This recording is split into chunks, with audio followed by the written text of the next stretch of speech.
Okay, it's me again. So I've finished my Cresta now, but it looks like I'm making some more videos, and you'll understand why in a sec. So that was my little WRX that I bought to get around in while I built the Cresta, because I don't like to drive a boring car.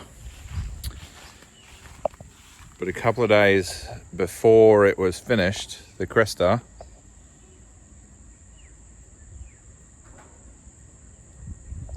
lady ran into me.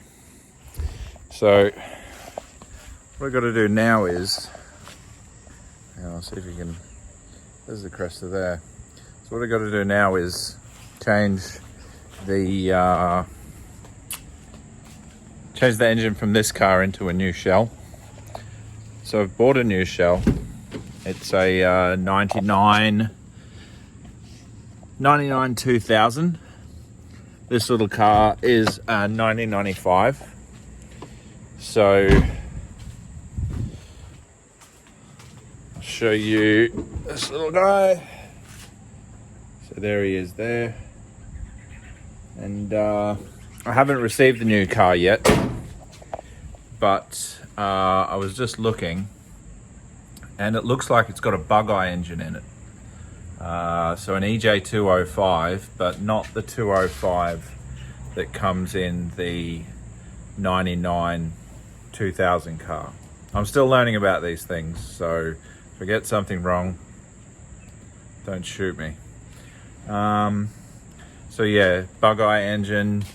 Now, when I first started learning about these little WRXs, I was under the assumption that the early bug-eyes were known for spinning bearings, and that might be the case with the engine in the new car. I'm not sure, so we're going to find out though.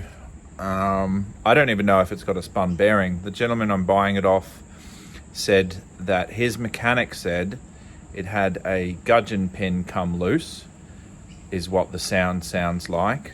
So who knows? But I guess we can check the oil pressure of the new car. That would be the first thing that would indicate whether a bearing had gone. And then also drop the oil to see if there's any particles of bearing in the oil. So there we go. That was my little daily for a while. You can see the Jeep in the background there.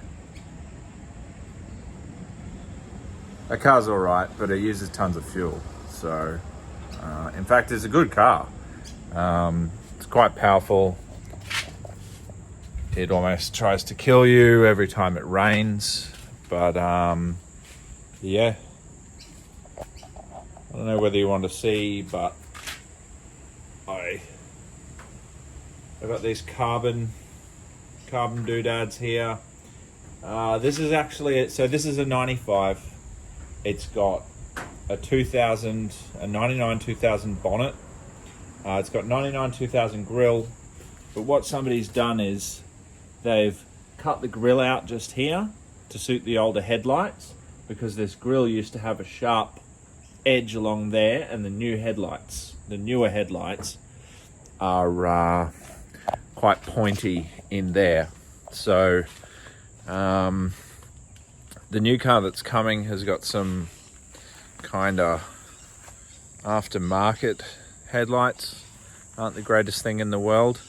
I'll show you this closer up. But yeah, so she hit me. I was stationary and she was doing 60, and she slammed straight into the back of me.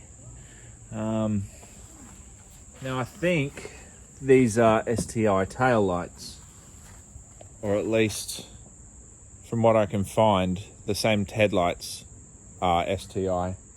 I was talking to my mate. He reckons the tow bar is probably what what stopped her from going further through the car. But I mean, this little thing's got a couple of little goodies left. But yeah, I guess the deal is I couldn't find much information about, there's plenty of stuff about American stuff, and there's plenty of guys like, you know, building engines and all that kind of stuff. I had thought about building an engine, so buying a EJ207 block and putting the 205 heads on it from the car that I'm getting. Also, the car I'm getting it's old, it's got an Autronic ECU, and I believe it doesn't run off a mass airflow sensor. It runs off a MAP sensor, which is something that plagues WRXs. But this guy, he's fucking solid. I have not had an airflow meter problem at all with this car. I've had, I mean, the coil packs were all cracked and stuff, so I've got new ones of those. You put anything less than 98 fuel in it and it carries on like an idiot. But yeah, might just be putting that engine and getting everything good from both the cars and putting them onto the one shell, and then having it painted. Another reason why I didn't just get rid of that thing and call it quits with WRX was because I love that car and I've wanted one ever since I was young. But also just bought these. So I've got a near new pair of Enki RPF 1s to go on there. Everybody says they're a boring wheel, or they're the wheel if you don't have any style, but I quite like them. I looked and looked and looked, and there were not many other wheels that that I thought looked good and suited the GC8. I mean, apart from, like, you know, STI wheels, but that's what everybody does. Everybody's got STI wheels. Or, you know, going like, I mean, I was going to put 16s on it. I don't think these cars should have anything bigger than a 17. It's up to you though, obviously. Depends what sort of style you like.